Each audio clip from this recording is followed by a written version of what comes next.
আজকে একটি ফ্লাওয়ার তোড়া বানাবো লাল গোলাপ ও সাদা গোলাপ দিয়ে। প্রথমে আমরা একটি ফার্মে সাদা গোলাপ গুলো খুবই সুন্দরভাবে মিল করে কাঠির মাধ্যমে গেঁথে নিচ্ছিলাম।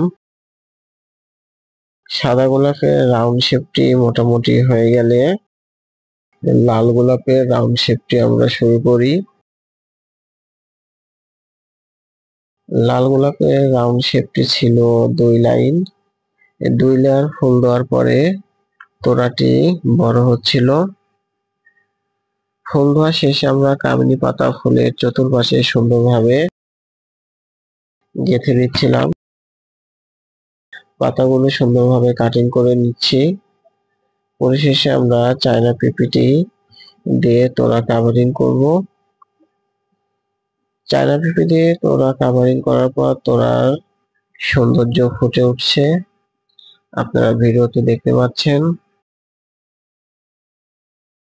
আজকের তোড়াটি কেমন লাগলো আপনাদের কাছে অবশ্যই জানাবেন।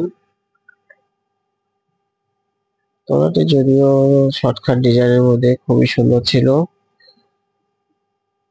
সবাইকে অসংখ্য ধন্যবাদ।